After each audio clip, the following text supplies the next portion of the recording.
Hi, friends at St. Francis. This is Father Alex. I want to just share with you today a little about loving your neighbor.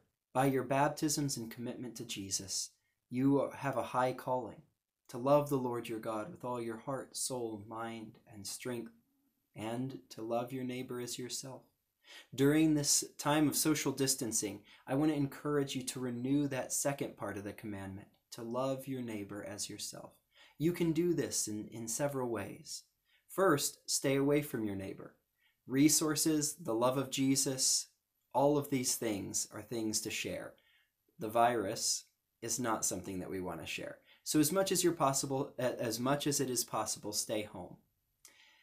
A couple of other ways, though, there are that you can love neighbor. First is by undertaking all of your household tasks, whether it's taking out the garbage, or teaching your son math homework or math, or caring for your dog or gardening.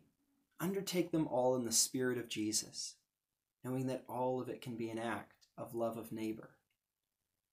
The other way that you can love your neighbor is by reaching out, not by physical presence, but by phone, by email, to your neighbors around you, whether that's your church community or your physical neighbors. I encourage you to reach out. See how they're doing.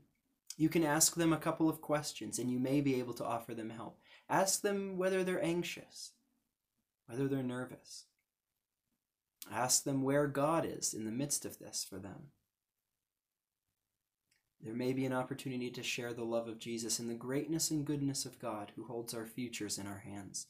The other way you may be able to help and to love your neighbor is by offering resources. If you can share resources safely, being mindful of your own risk factors, keeping a safe 6-foot distance, using proper precautions of hand washing and sanitizing, you can help your neighbor by sharing resources.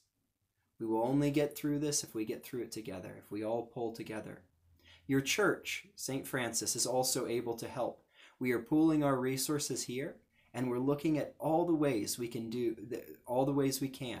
to reach out and love our neighbors here in Rio Rancho and Albuquerque and Bernalillo. Let us know if there's a way we can help, and stay tuned for more on how to love our neighbors.